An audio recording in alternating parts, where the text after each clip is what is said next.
Good evening to all. आज की class की शुरुआत हम उस सवाल से कर रहे हैं जहां हमने पिछली क्लास को खत्म किया था। पिछले लेक्चर में मैंने कहा था कि आपके किसी माइनर में या मेजर में, किसी मेजर में एक सवाल आया था जिसमें आइलैंड्स थोड़ा दूर है, जो कल कॉन्सेप्ट आपको सिखाया था। हाँ जी बताओ, ध्यान आ रहा है कुछ? बोलिए, कल ऐसा ही कुछ, क्या कल हमने ऐसा कुछ डिस्कस किया था ये वाला? ठीक है। अब किया था। लेकिन ये सवाल मैंने बाद में देखा आपके मेजर में क्या था, ये तो गलत है, सवाल ही गलत है। एक्चुअली मिस्टेक है इसमें, और जो आंसर दिया गया आपकी ऑफिशियल की में वो ये दिया गया है, गलत है ये। मैं बताता हूं क्या गलती है इसमें। ये लिखता है कि फार साइटेड पर्सन, फार साइटेड मतलब मायोपिक या हाइपरमेट्रोपिक। फार साइटेड मतलब मायोपिक की हाइपरमेट्रोपिक? फार साइटेड मतलब दूर का क्लियर दिखता है, पास में दिक्कत है, तो कौन सा है ये? Hypermetropic. Can see object beyond 71 centimetre clearly. उसको 71 सेंटीमीटर से आगे का क्लियर दिख रहा है कब? If separation between glass and eye lens is 2 centimetre. ये कहता है कि अगर ये आंख है, ये आइलेंस है, और फार साइटेड हाइपरमेट्रोपिया के ठीक करने के लिए आप लगाते हैं कॉन्वेक्स लेंस। अगर कॉन्वेक्स लेंस में आंख से 2 सेंटीमीटर आगे कर दूं तो उसे कहां से आगे आगे की चीजें दिख रही हैं? तो उसे क्लियरली विजिबल होता है यहां से आगे आगे का, 71 सेंटीमीटर से आगे आगे का क्लियरली विजिबल है। कोई मतलब नहीं यार, इस चीज का कोई लॉजिक ही नहीं है, इससे फिर फोकल लेंथ निकलेगी भी नहीं। इन्होंने ये थोड़ा सा ये लगा लो अंग्रेजी बनाने में या क्वेश्चन बनाने में गलती कर दी, या जिस बुक से उठाया होगा वहां गलती होगी। कि इन्होंने दिया कि लेंस लगा के जब वो देखता है तो उसे 71 सेंटीमीटर तक दिखता है इस अरेंजमेंट में, मतलब इससे आगे का तो अब भी नहीं दिख रहा है। फिर ये ठीक कहां हुई है? फिर ये कहां ठीक हुई है? ऐसे नहीं, क्या क्या होना चाहिए था इसकी? हम हाइपरमेट्रोपिया ठीक करने वाले क्वेश्चंस करते हैं, उनमें क्या लैंग्वेज लेके चलते हैं? ये देना चाहिए था। सुनो मैं आपको बताता हूँ क्लियर करके, और देखते हैं अपना आंसर फिर। हाँ, विदाउट द लेंस उसको कहां से दिखता है? मतलब जब आंख उसकी नेकेड आई है या अनएडेड आई है, मतलब उसने कुछ यूज नहीं किया, उस वक्त उसको कहां तक का दिख रहा है, कहां से आगे आगे का क्लियर दिखता है? 71 सेंटीमीटर। यहां होना चाहिए था क्लियरली विदाउट एनी एड, बिना किसी हेल्प के। बिना किसी हेल्प के उसे ना यहां तक का दिखता है। और अब जब वो एक आईलेंस ले लेता है, सॉरी फोकल कोई ग्लास ले लेता है, ग्लास कॉन्वेक्स लेंस, वो तो हमें पता है कि हाइपरमेट्रोपिया के लिए कॉन्वेक्स लेंस यूज करते हैं। और अगर वो आंख के टच नहीं करता, थोड़ा दूर रखता है उसे 2 सेंटीमीटर दूर, तो अब उसकी आंख नॉर्मल की तरह बिहेव करने लग जाती है। नॉर्मल की तरह मतलब कितनी दूर तक की चीजें उसे दिखने लग जाएंगी? 25। तो अब उसे विजिबल हो जाएगा यहां से 25 सेंटीमीटर तक की चीजें। ये लाइनें होनी चाहिए थी, तो ये सवाल था। अभी ये कोई सवाल नहीं है, अभी तो इसमें इनसफिशिएंट इंफॉर्मेशन है। हाँ, अब देखो ये क्या है। मैंने तो कल ये वाला सोल्व किया था, मैंने कहा था आपके टेस्ट में होगा, लेकिन टेस्ट में तो कुछ लाइन ही गलत लिखी हुई है, और वो चेक भी हो गया, और उसका आंसर ये है। अब ठीक है, चलो जहां भी जिसने बनाया, लेकिन ये गलत था। अब देखिए इसमें क्या होगा, यहां ये वाली चीज भी अब नजर आ रही है आपको, मतलब अगर यहां से भी रे आ रही है तो भी इमेज आपकी रेटिना पे बने, तो आंख को बेवकूफ बना दो। आंख को लगना चाहिए कि वो रे कहां से आ रही है, आपके नियर पॉइंट से। आंख को लगना चाहिए ऐसे, आंख को लगना चाहिए कि वो रे तो आपके नियर पॉइंट से आई है, तो आंख अपने आप उसको कहां मिलवा देगी? जाके रेटिना पे। हम ऐसे ठीक करते थे हाइपरमेट्रोपिया को, ठीक है। फिर कल हमने यही तो किया था, सोल्व तो इसी को किया था, इस अरेंजमेंट के इस डायग्राम को। तो अब देखो यू कितना है, ये है ऑब्जेक्ट -23, वी इसने इमेज कहां बनवाई है? पीछे बढ़ा के बोलो कितने पे? -69 पे। तो कल सिखाया था मैंने। आप सभी के पास ये पेपर है, वो वाला पेपर है जो लास्ट टाइम हम जब स्कूल में थे, मैं डिस्कस करवा रहा था, 5 6 7 सवाल हो गए थे, कुछ बच गए थे लास्ट के, ढूंढ ढूंढ के कर रहे थे ना हम। ठीक है, F1 सेक्शन में हो रहा था एक काम, जो बच्चा हो अगर वहां का, तो वो वाला पेपर, तो उसका कुछ बचा हुआ एक सवाल है। तो इससे अगर आप निकालें तो इससे तो v ये यूज करके आपने कल सोल्व किया था, और शायद वो f निकल के आया था 69/2 सेंटीमीटर, और जिसको हमने बोला था 34.5 सेंटीमीटर। तो अगर आपके पास वो पेपर है, वो माइनर है, तो उसको काट देना, उस सवाल को, गलत है वो सवाल, या उसको ठीक करें तो अलग से यूं लिख लेना है कि without any ad without any help को इतना देखता है। उसके बाद अगली लाइन कि अगर एक लेंस यूज किया जाए तो फिर उसको 25 सेंटीमीटर तक का दिख जाता है, तो उस लेंस की फोकल लेंथ क्या होगी।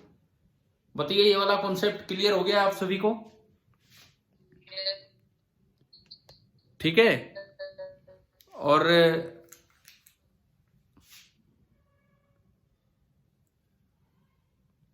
कम से कम भाई एक काम तो कर लो, जो आपको जो पेपर है वो असाइनमेंट की तरह मिल रहे हैं कि नहीं, जो ऑफलाइन बच्चे हैं, पेपर की तरह नहीं हो रहा है तो मिल रहे सर, है ना। एटलीस्ट एक काम आप ये करिए, जैसे एक मेजर कब हुआ, पिछला हुआ, जो कल हुआ था कि परसों कब हुआ था, प्लस एक मेजर ये वाला, उससे पिछला, बीच में एक माइनर मिला आपको, जो मैंने कल आपके उसके फिजिक्स के क्वेश्चन अलग करके दे दिए थे आपको, कल डाला था ना आपके ग्रुप पे। उसके बारे में मैंने कहा था कि की मैच करनी पड़ेगी, सही है नहीं है, वो तो एक किसी ने बना के दे रखी हुई की, उसको देखेंगे हम कि कितना सही है कितना नहीं, क्योंकि मेरे को पहला ही सवाल का आंसर गलत लग रहा था, पहले ही सवाल का उसमें आंसर गलत लग रहा था, जो उसमें मेंशन है। मेटल को हीट किया, एक मेटल में एक होल है, मेटल को हीट करते हैं तो उसकी हर डायमेंशन बढ़ती है, तो होल भी बढ़ेगा, शायद उसमें स्मॉलर दे रखा था, तो वो चेक कर लेंगे हम। लेकिन आप कम से कम कल वाली क्लास के लिए एक तो ये मेजर, एक जो अभी कल मेजर हुआ है परसों वो वाला मेजर, और प्लस बीच वाला माइनर, जिसके 12-13 सवाल मैंने आपको अलग से दे दिए फिजिक्स के। कम से कम ये होमवर्क है, ये अपना काम करके रखें, ताकि अगर कोई डाउट हो तो हम उन चीजों को डिस्कस कर सके। ठीक है, देखिए अब अगर हम अपना पेपर, किसी ने मैसेज किया कि सर कर लिया मेजर सोल्व, ठीक है, बहुत अच्छी बात है। मैं ये कह रहा हूं जिसने भी नहीं किया है, डाउट्स भी होंगे, डाउट्स भी अपने पूछना, जिसने भी नहीं किया है, ये मेजर, इससे पिछला मेजर और बीच वाला माइनर। अब इसमें चक्कर क्या हो रहा है, पेपर इतने हो रहे हैं, अगर पेपर भी हम सारे कर लें तो क्या पता एनटीएससी के कुछ सवाल तो उनमें से ही आ जाए डायरेक्ट, तो हमें एटलीस्ट ध्यान रखना होगा कि हम उन चीजों पे अच्छे से ध्यान दें। ठीक है, चले हम आगे बढ़े, हम थोड़ा कुछ और काम डिस्कस करते हैं।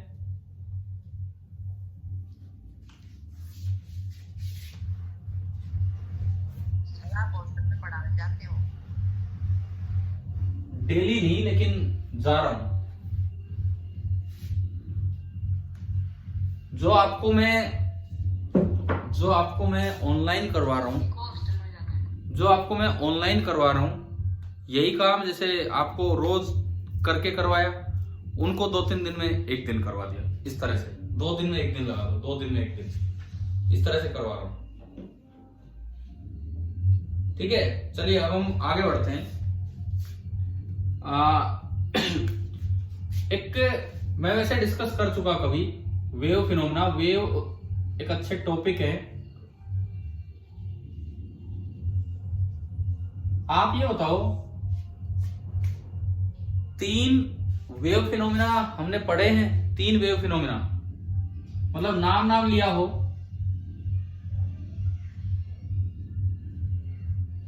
Interference, diffraction and polarisation.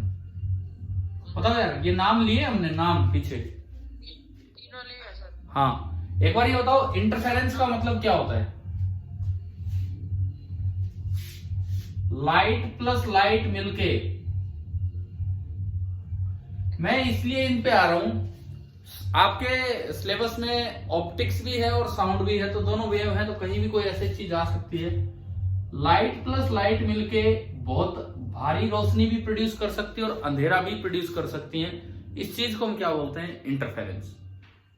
Crest पे क्रेस्ट मिले वेव पे तो बहुत ज्यादा चीज पैदा हो जाती है, और क्रेस्ट पे ट्रो मिले तो बहुत कम। डिफ्रैक्शन, डिफ्रैक्शन आपने पढ़ा होगा, आपकी जो 10th की एनसीईआरटी बुक है उसमें चैप्टर ऑप्टिक्स जहां स्टार्ट होता है, पहला ही चैप्टर जो है ऑप्टिक्स का, डू यू नो टाइप जो दिए रहते हैं बीच में, उनमें बता रखा है कि अगर आप होल का साइज बहुत छोटा ले तो चीजें बेंड होने लग जाती है, कुछ है वहां पे, और नाम भी दे रखा है इसका डिफ्रैक्शन का। ठीक है, एरोप्लेन का भी समझा था। हाँ हाँ वो भी बताया था। पोलराइजेशन मैंने सन ग्लासेस वाला बताया होगा। जो सन ग्लासेस है वो लाइट का कुछ पार्ट, देखो लाइट आती है, लाइट ट्रांसवर्स वेव है कि लॉन्गिट्यूडनल? ट्रांसफर। हाँ, उसमें एक इलेक्ट्रिक फील्ड वाइब्रेट करता है जो हमारे काम का होता है, जिसकी वजह से चीजें दिखती हैं, और इलेक्ट्रिक फील्ड की डायरेक्शन परपेंडिकुलर है, लाइट के चलने की डायरेक्शन तो ये है। अब एक ग्लास शीट होती है, पोलरॉइड शीट, अब ये इलेक्ट्रिक फील्ड क्या होता है, परपेंडिकुलर डायरेक्शन में किसी तरह से ऑसिलेट कर रहे हैं, तो वो इसका कुछ पार्ट एब्जॉर्ब करने का काम करती है, कुछ पार्ट को आगे ट्रांसमिट करती है। तो अभी तो हम इसकी डिटेल में नहीं जा रहे, परंतु इन तीन फिनोमेना में जो मेन डिफरेंस था वो ये था, इंटरफेरेंस हर तरह की वेव में होता है, हर तरह की वेव में, डिफ्रैक्शन हर तरह की वेव में होता है, लेकिन पोलराइजेशन केवल और केवल किन में होता है?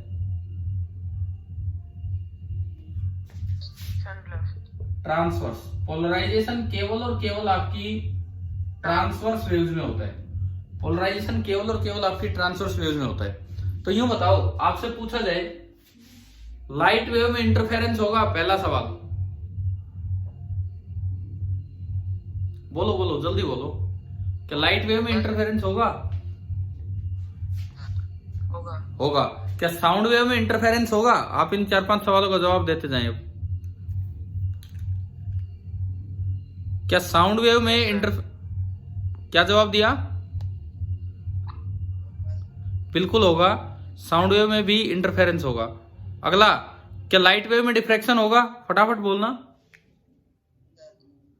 Yes sir. होगा। क्या साउंड वेव में डिफ्रैक्शन होगा? होगा। डिफ्रैक्शन इंटरफेरेंस हर वेव में होगा। क्या लाइट वेव में पोलराइजेशन होगा? Yes sir. बिल्कुल होगा। क्या साउंड वेव में पोलराइजेशन होगा? No sir. नहीं होगा। तो इन पे कोई भी क्वेश्चन बनके, कैसा भी ऑप्शन थ्योरेटिकल क्वेश्चन बनके आ सकता है। और लास्ट वाले में डिफरेंस भी क्यों आया? क्योंकि लाइट वेव जब चलती है तो उसके लिए एक पर्टिकुलर डायरेक्शन होती है, परपेंडिकुलर डायरेक्शन में, जिधर उसके इलेक्ट्रिक फील्ड ऑसिलेट करते हैं, तो उन्हीं में पोलराइजेशन होता है। साउंड वेव जब चलती है तो एक भी डायरेक्शन ऐसी नहीं होती है, वो किधर होते हैं ऑसिलेशन, जिस भी चीज का ऑसिलेशन होगा अलोंग द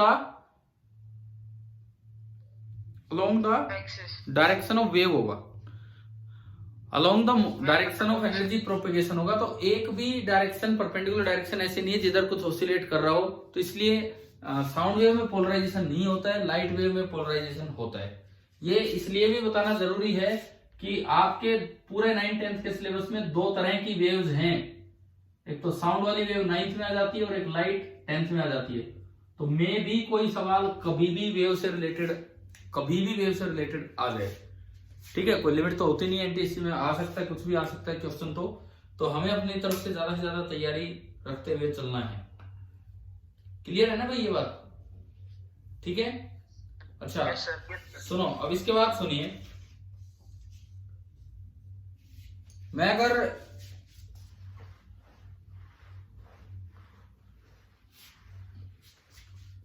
हमने वेव फिनोमेना की अभी बात की, सपोज ऐसे सवाल आ जाए कि सन ग्लासेज बाहर से लाइट आ रही थी, उसकी इंटेंसिटी आई थी, आई कैपिटल आई दे दिया, तो जो लाइट जब अंदर एंटर करेगी तो उसकी इंटेंसिटी कितनी होगी? कम होगी कि उतनी होगी? पहले तो ये बताओ। कम होगी, बिल्कुल कम होगी, यही पोलराइजेशन होता है, कम होना ही पोलराइजेशन होता है। कितनी होगी अब ये बताओ? बाहर से सनलाइट आ रही है, उसकी इंटेंसिटी आई है, आंखों पे बड़ा अजीब सा लग रहा है, तो मैंने सन ग्लासेस लगा लिए, पोलरॉइड ग्लासेस, उससे कितनी इंटेंसिटी अंदर एंटर कर पाती है ग्लास से अंदर? I/2, याद रखना ये। उससे जो इंटेंसिटी अंदर एंटर कर पाएगी वो केवल I/2 इंटेंसिटी अंदर एंटर कर पाती है। क्लियर? ठीक है। अब देखो इसमें आप अपने भाई डाउट्स क्लियर किया करो, कुछ भी डाउट हो क्लास में पूछ सकते हो, क्लास के अलावा पूछ सकते हो, ठीक है। और अक्सर जैसे जब तक पॉसिबल होता है मैं डाउट को कॉमन ही कर रहा हूँ। कोई बिल्कुल ही छोटी सी बात हो या मैं पूरा नहीं बता रहा हूँ तो उस बच्चे को डायरेक्ट बता देता हूँ, इस तरह से कोई हिंट ही देके छोड़ रहा हूँ तो, ठीक है। नहीं तो मैं ग्रुप पे डाल के फिर उसको सोल्व भी करके भेज रहा हूँ। तो आपके अगर डाउट्स हो तो आप भेजा करो। और एटलीस्ट मैं बार बार बोल रहा हूँ, आपके वो इम्प्रूवमेंट टेस्ट सीरीज में फिजिक्स के कितने पेपर हुए उस समय? 5-6 हुए थे ना लगभग, फिजिक्स के, यस सर। ठीक है। फिर अब ये माइनर चल रहे हैं, कितने माइनर हो चुके हैं? 3 माइनर हो चुके हैं शायद, 25% के। 2 है सर। 2 हुए, एक आपका नहीं हुआ तो हॉस्टल वालों का हो तो गया था वो एक और माइनर, जो मैंने आपके ग्रुप पे डाला है फिजिक्स के क्वेश्चंस। Yes sir. समझ गए हो? वो ट्राई कीजिए भाई, वो नहीं किया है ना आप लोगों ने अभी तक भी वो वाला माइनर के क्वेश्चन। अच्छे सवाल हैं, अच्छे सवाल हैं, उनको ट्राई कीजिए। मैं कहता हूं कल का होमवर्क ये है, पहला होमवर्क, वो पिछला ये जो माइनर है, पहला काम ये है। अब सभी बच्चे सुन लो, पिछला जो माइनर है उसके सवाल आपको ट्राई करने हैं जो आपके ग्रुप पे डाला गया है। आंसर पे विश्वास मत करो, मे भी कोई करेक्शन हो जाए उनमें, लेकिन आप अपनी तरफ से ट्राई कीजिए कि भाई डाला था मैंने एक पेज, एक दो साइड का एक है और उसमें नीचे आंसर्स लिख के दिए रखे हैं उसके, ठीक है। वो अपना कल, हाँ वो जरूर अपना ट्राई कीजिए कल की क्लास के लिए, ठीक है। अब आप ये बताओ, जैसे मान लो किसी भी हम और टॉपिक पे चलते हैं, वैसे तो हम वेव्स वाले पे ही है कि किसी बच्चे ने क्या मैसेज किया, मैं एक और पढ़ता हूं। आप बोल ही दो ना यार, क्या कुछ कहना चाह रहे हो। एक तो ना किसी का भी वीडियो तो ऑन है ही नहीं यार, आप लोग वीडियो ऑन करते नहीं, मुझे ऐसा लगता रहता है पता नहीं किसको पढ़ा रहे हैं। चार्ज पार्टिकल का रिवीजन करा दो। ठीक है, तो ऐसे आप बताओगे तो उस तरह से हो जाएगा कुछ भी। मैं एक बार मैसेज देख लेता हूं आपके, क्या कहना चाह रहा है कोई।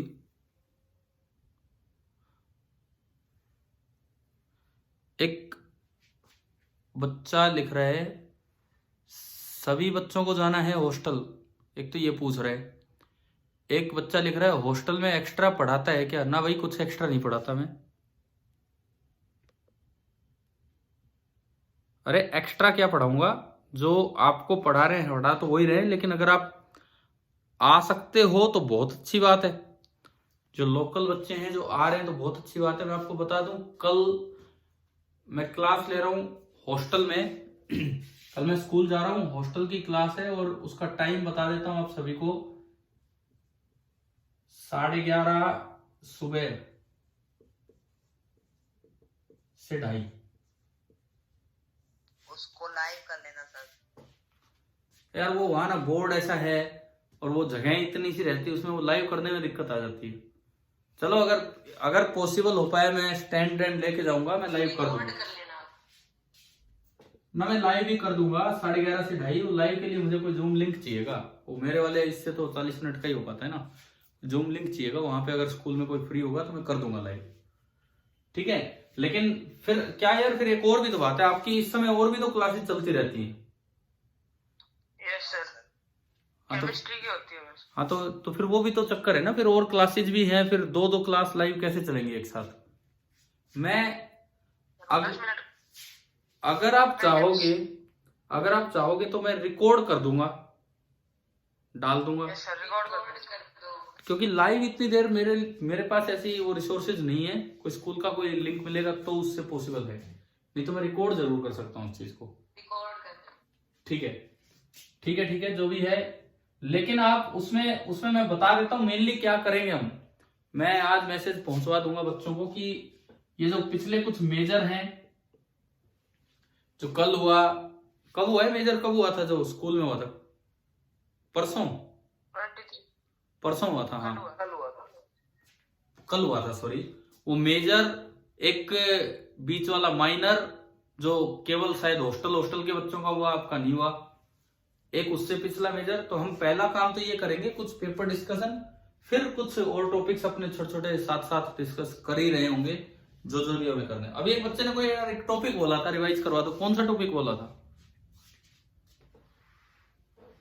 अरे आप में से कोई स्टूडेंट अभी बोल रहा था एक टॉपिक रिवाइज करवा दो। कौन सा? Magnetic field. क्या क्या दोबारा बोलो sir, charge particle in magnetic field. अच्छा, charge particle in magnetic field. ठीक है, चलो इन्होंने जो टॉपिक का नाम लिया है मैं वहीं से शुरुआत करता हूं। मान लो पहली बात हम फोर्स से शुरुआत करें। इन्होंने टॉपिक कहा है कि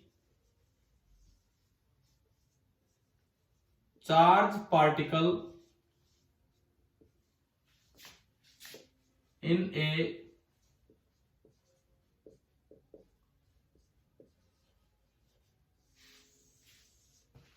magnetic field. Charge particle in a magnetic field. सबसे पहली बात, अगर कोई भी एक चार्ज पार्टिकल मैग्नेटिक फील्ड में रखा है केवल रखा है, तो इस पर फोर्स कितना होगा? जीरो।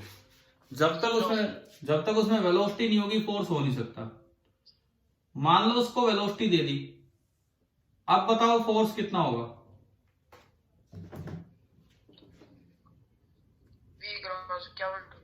अब भी जीरो है इस डायग्राम के अकॉर्डिंग, तो अब भी जीरो है। क्यों जीरो है?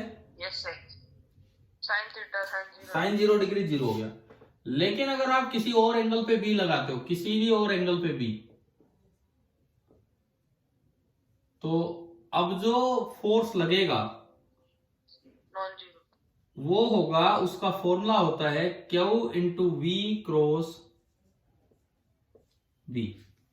अब जो फोर्स लगेगा उसका फॉर्मूला होता है q into v cross b. ठीक है, अगर मैं इसका मैग्नीट्यूड लिखना चाहूं तो वो मोड ऑफ क्यू, पॉजिटिव या नेगेटिव आपको पॉजिटिव वैल्यू लेनी होगी, और वी और बी के बीच का एंगल है थीटा, तो इसको खोलेंगे तो क्या बनेगा? V b sine theta. Mod of q into v b sine theta, ये आपका बना। अच्छा जी, अब देखो, अब सुनो इसके बाद, अगर थीटा 0 या 180 डिग्री है, मतलब वेलोसिटी और बी के बीच सेम डायरेक्शन हो या अपोजिट डायरेक्शन हो उन दोनों की, तो फोर्स हो जाएगा 0। अगर थीटा 90 डिग्री है तो फोर्स मैक्सिमम होगा, और कितना होगा वो फोर्स? क्यू का मॉडुलस, हाँ क्यू वी और क्यू को विदाउट साइन लेना उसमें, ये है। यानी कि ये फोर्स तो पार्टिकल के चार्ज पे भी डिपेंड करेगा, पार्टिकल की वेलोसिटी पे भी, और मैग्नेटिक फील्ड पे भी, और उनके बीच के एंगल पे भी, इस तरह से है। अच्छा, अब इसके बाद मैं आगे बढ़ूं। इसके बाद है कि इसका मोशन मैग्नेटिक फील्ड में कैसा होगा। इस फोर्स की खासियत ये है कि ये फोर्स हमेशा वेलोसिटी के क्या रहेगा?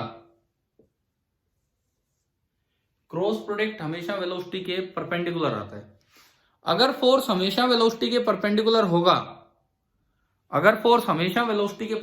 होगा, तो वो कभी भी स्पीड चेंज नहीं कर पाएगा। वो ओनली क्या चेंज करेगा? उसकी डायरेक्शन। वो स्पीड चेंज नहीं कर पाएगा, वो केवल और केवल उसकी डायरेक्शन चेंज करेगा। और इस वजह से काइनेटिक एनर्जी चेंज नहीं हो पा रही है, तो जो वर्क डन होगा, work done by magnetic force is always zero. कई बार क्या होते हैं कि ऐसी, यार एक मैसेज आ रहा है कि मेरी आवाज नहीं सुनाई दे रही क्या आपको? तो फिर वो उनका ही नेटवर्क वीक होगा।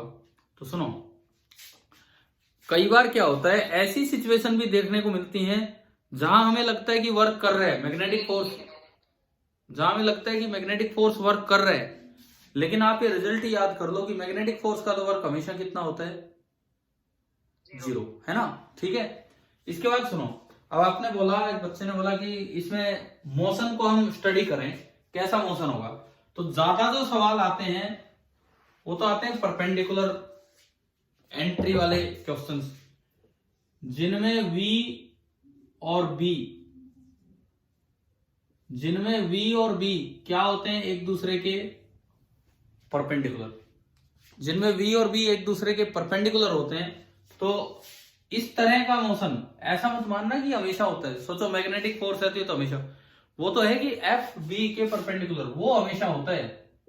आप कैसे ही फेंक लो, ये हमेशा होगा, ये हमेशा नहीं होगा। ये तो आपके तरीके पे डिपेंड करता है कि आप क्या कर रहे हो क्या नहीं।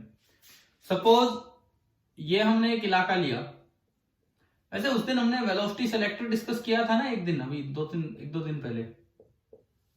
Yes sir. तो उसमें भी यार ये मोशन तो डिस्कस हुए थे, उसमें भी ये डिस्कस हुए थे। मैं कहता हूं कि सर, हाँ जी बोलिए सर वो फोर्स कैसे निकालेंगे, जैसे कोई आयरन ऑब्जेक्ट किसी मैग्नेट के कांटेक्ट में है?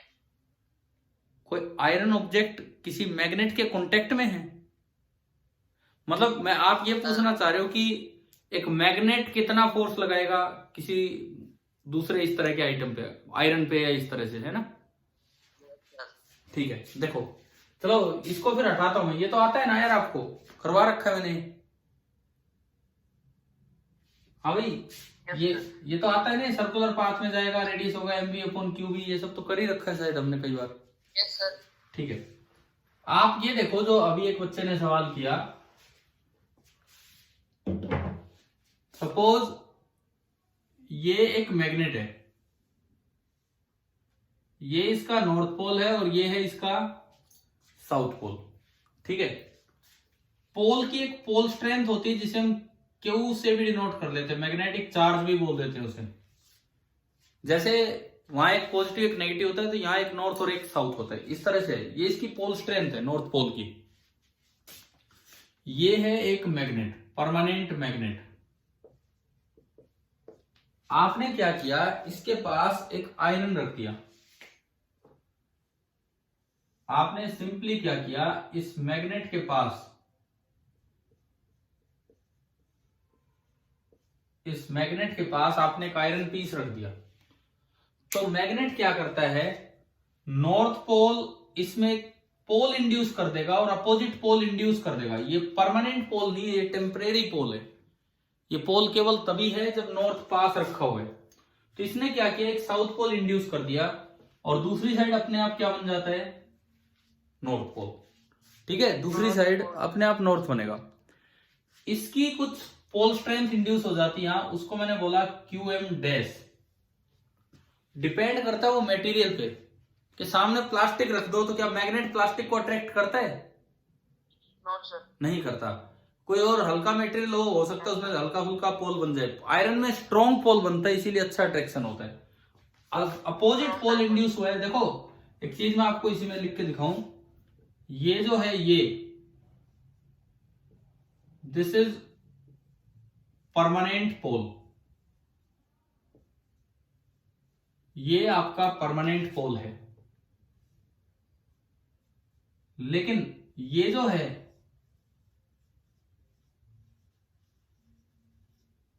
दिस इज टेम्परेरी पोल। ये केवल अभी बस इंड्यूस हुआ है, इतना है। और इसकी पोल स्ट्रेंथ मैंने मान ली QM डैश। अब ये नॉर्थ साउथ से, सपोज इनके बीच की दूरी है R, तो ये इसको अट्रैक्ट करेगा, अपोजिट पोल अट्रैक्ट करते हैं। और आप इस फोर्स के बारे में जानना चाह रहे हो ना, जिसने अभी पूछा था? Yes sir. ठीक है, ये बिल्कुल कूलम्ब्स लॉ की तरह फोर्स लिखा जाता है। कूलम्ब्स लॉ दो चार्ज के बीच में कितना फोर्स बताता है? एक कांस्टेंट आता है, उस कांस्टेंट, Q1 Q2 अपॉन हाँ, R स्क्वायर। हाँ सुनो, उस कांस्टेंट की वैल्यू यहाँ पे क्या होती है, μ0/4 क्या ये हमने पहले पढ़ रखा है कि इस पूरे की वैल्यू 10⁻⁷ होती है? ठीक है, यस सर। इनटू इसकी पोल स्ट्रेंथ, इसकी पोल स्ट्रेंथ है QM, और जो पोल स्ट्रेंथ दी जाती है उसकी एक यूनिट होती है एम्पियर मीटर। आप याद रख लें, पोल स्ट्रेंथ की एक यूनिट होती है एम्पियर मीटर। तो इसकी पोल स्ट्रेंथ इनटू सामने वाले की pole strength QM dash divided by R square. आप बताओ क्या समझ आ गया कैसे ये फोर्स निकाला जाता है? यस। क्लियर है? बिल्कुल ये कूलम्ब्स लॉ है। और इसको, इसके ऊपर सवाल नहीं आते, बहुत कम आते या नहीं आते। कारण ये है कि पोल स्ट्रेंथ डिटरमाइन करना बड़ा मुश्किल होता है। एक मैथमेटिकल अजम्पशन है कि पोल जैसी भी कोई चीज है। मैंने आपको पहले पढ़ाया है ना कि पोल्स केवल एक मैथमेटिकल अजम्पशन है। पोल्स की रियल एग्जिस्टेंस नहीं होती है। पोल्स एक मैथमेटिकल अजम्पशन है इन फोर्सेस को कैलकुलेट करने के लिए, फील्ड को लिखने के लिए। तो इसीलिए बोला जाता है कि अवॉइड करो सिंगल पोल वाली स्ट्रेटेजी को। तो इसीलिए हम उस पर बहुत ज्यादा नहीं जाते हैं। तो ऐसे सवाल भी नहीं पूछे जाते हैं। अगर पूछा जाएगा तो कूलम्ब्स लॉ से इसका आंसर आएगा। बताओ भाई, क्या ये पॉइंट समझ आ गया है? Yes sir. ठीक है। अब मैं आपको, क्योंकि ये लास्ट टाइम चल रहा है इसका, मैं आपको ये बता देता हूं।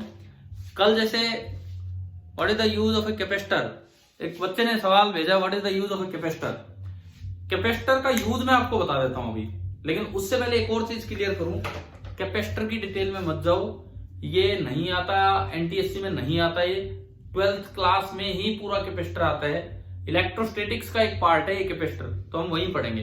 अच्छा, यूज ऑफ कैपेसिटर बता देता हूं, एक प्रैक्टिकल सा यूज बताता हूं। आईसीयू पता है आपको? मोबाइल आईसीयू, मोबाइल आईसीयू क्या होते हैं? मोबाइल आईसीयू,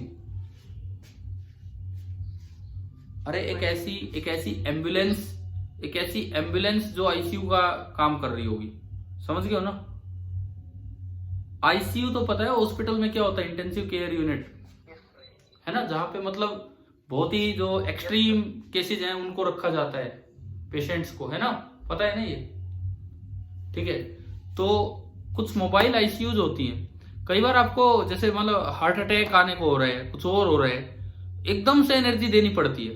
तो मोबाइल आईसीयूज में कैपेसिटर की प्लेट्स होती हैं। कैपेसिटर की प्लेट जैसे हाथ होते हैं, हाथ। कैपेसिटर का काम क्या होता है? इन्होंने पूछा what is the use of a capacitor. Capacitor के पास कुछ एनर्जी स्टोर होती है। कैपेसिटर के पास कुछ एनर्जी स्टोर होती है कि कभी भी धक्का देना हो तो इससे दो, आप धक्का देना है तो इससे दो।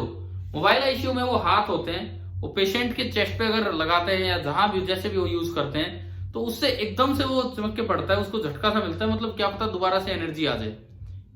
एक स्टोर्ड एनर्जी होती है कैपेसिटर के पास, वो अचानक एकदम से किसी को देनी हो तो ये यूज है मेनली कैपेसिटर का। चलो, आपने पंखा देखा होगा अपने घर में, उसमें ऊपर एक सिलेंड्रिकल गोल गोल छोटा सा लगा रहता है कुछ,